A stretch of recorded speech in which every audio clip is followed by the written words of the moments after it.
cars from the Brothers collection of Muscle Car of the Week. And they've got some very, very special stuff, but I think this one is over the top. We're here at the Muscle Car Corvette Nationals with renowned restorer, painter, fabricator Charley Hutton and the Cherokee Camaro. Yes. This thing's over the top. What is it? It's so cool. You know, I mean, for me, it's an honor. You know, I mean, to work with the brothers and their collection, it's insane. And when I got to be completely honest, when the car first came to me, I really didn't know exactly what it was, you know, and because, you know, when they told me the Cherokee Camaro, it's like, okay, it sounds familiar, but I don't know what it is. And then when I saw it, it's like, dude, this is the coolest thing ever.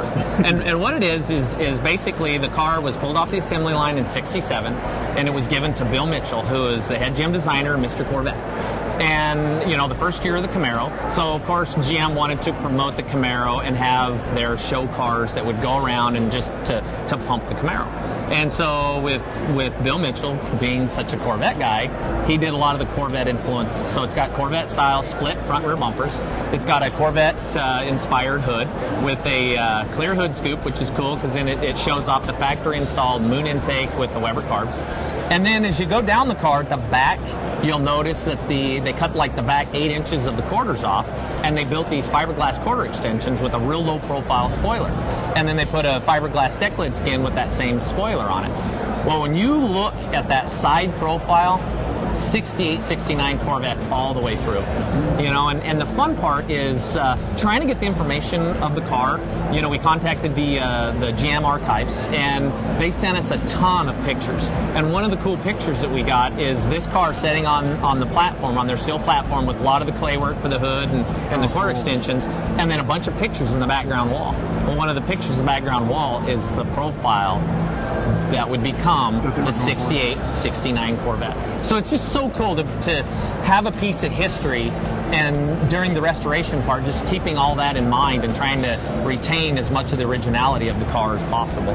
This is not just a show car. This actually kind of was a styling exercise where they were kind of figuring out some things that would actually appear in production, but not on a Camaro. Yes, exactly. Yeah. You know, and that's what's so fun about it.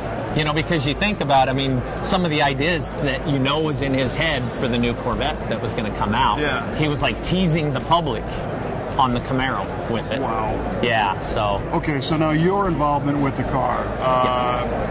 How did it come to you? What kind of condition what it was in? What'd you do? The car was never restored before we had gotten it. It was an original white car that they had painted Azteca gold and shot a red candy over top of it.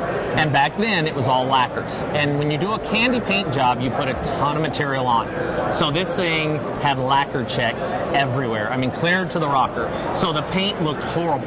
And being that the car had been a pace car, you could see the imprint on the door where some of the pace car stickers would have been, well, and because of the candy fade. Tell me about the pace car connection, because I didn't realize this was a pace car. Well, and the pace car connection is some of the pictures that we received. It was a pace car for some of the Can-Am races. So what was so cool, and some of the fun stuff about it too is we never stripped any of the undercoat in the inner fenders in the rear, because there's rub marks on the inner sidewalls, and this car has air shocks in it. And you figure out the reason it's got air shocks is because one of the pictures, you got these 3 or 4 big photographers sitting in the back seat of this thing with their cameras out with all the Can-Am cars in the back. So you know they had to put the air shocks in to keep this thing up, and then all the sidewall drag. And I mean, so it's a lot of cool stuff about it. So when you got it, you know, the question comes in about the one-off pieces, the split bumpers, the hood scoop, this ducktail. Were you able to preserve, clean up, and polish, or replate, or reconstruct? Yeah, everything. We completely stripped the whole car. But there's a lot of fun features, because this car, when they did it at the factory, they never pulled the front clip off of this when they repainted it. So when we took it apart, the firewall extensions that are under the fenders were still white. Because it was an original white car. And so then when we took all the chrome moldings around the windshield posts off, all that's the white paint. So we never stripped any of that original white paint. And one of the fun little features too is on the A-pillars, they never pulled the rubbers out of the car when they painted it. Only the door rubbers, but not off of the windshield posts. So they just masked all that stuff off. Well, there's still white paint up in there. So we retained all of that original white paint. We actually masked off those areas when we stripped the car down to bare metal and started over. And then we masked them exactly how it was masked when we repainted it the gold and the red. So you had to walk kind of a fine line, because this car is restored to a quality on the outside that was probably far beyond what GM did, but then you kept some of the idiosyncrasies to keep the DNA. Yes, exactly. You know, and another fun feature was that when you paint a candy, you have to paint everything completely together. Well, with the quarter extensions, all this car was actually painted apart in gold. Well, then when they bolted the quarter extensions on to paint the red, so when we pulled the quarter extensions off, all the mounting flanges and the back sides of those parts were gold. And even the front fender extensions and the front apron, all those were painted off the car, because when they pulled the factory bumpers off, the bumper bracket that goes between the fender and the fender extension, there leaves that gap where the bracket goes through. Well, they had filled and leaded all that in. So when they painted those, they painted them gold off the car, but then mounted them on the car to paint it red. So we painted all that stuff just like we had found it. So the back sides of those panels are gold, but then put back on the car and shot the red, so just the red, you know, overspray that blew through. Yeah. So we tried to retain as much of that as possible. Well, and I guess, you know, people don't consider that when GM builds a show car, it's done in weeks.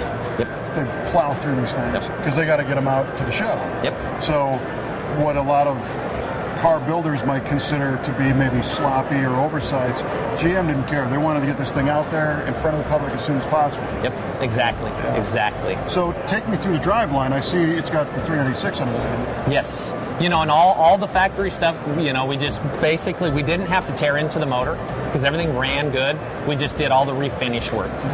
You know, and when we dropped the motor and tranny, you could see that, you know, a lot of the rattle can overspray, because, you know, as the car had been traded hands, you know, people would just rattle can back over, just cleaning things up. So we just had to refinish everything, you know, and strip the tranny back to the raw, you know, and do all the things that would have been done to the car originally. The interior is very clean, but it appears to be fairly stock. The interior is the original interior. The carpet has been replaced, but the dash, the seats, the convertible top is the original top and interior that came on the car in '67. And that's basically deluxe '67 Camaro. Yes, yeah, yep. Now, getting back to your job numbers, so you mean to tell me that all the custom pieces on this have their own number on them? Yes. On the, like, when we pulled the bumpers, and the bumpers are actually built out of fiberglass, which is crazy, but it's chrome-plated fiberglass bumpers. Really? Yes, These yes, are? yes. And it's got that number engraved in it. Well, then the crazy part is when you look at the hood emblems, how small those are, the Mark IV 396. Yeah.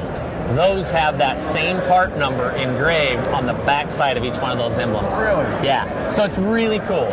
And for us, it was an awesome opportunity, you know, and it's the history part that is so cool, you know, I mean, and that's what excites me, you know, because most people know me as doing, you know, the hot rod, street rod, indoor show world, you know, where we're cutting and polishing the bottoms of the cars and hand fabricating suspensions and stuff like that.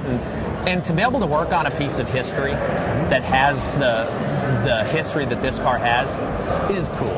It's a project bigger than yourself. You better believe it. Yeah. You better believe it. Well, we talked about the car itself.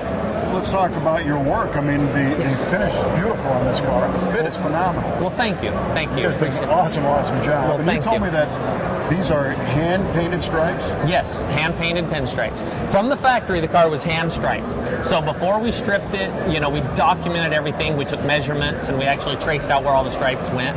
And so I had a very good friend of mine, Doug Batchelor, come in, and he did all the hand striping off of it. So Old Shaky, huh? There you go. That's right. That's right. So well, it's truly amazing. It is a definite showstopper here at the Muscle Car Corvette Nationals. Thank you for your time. Thank you for caring enough to make this come out the way it did. Well, thank you. It really shows. I appreciate that. Wicked cool. Awesome.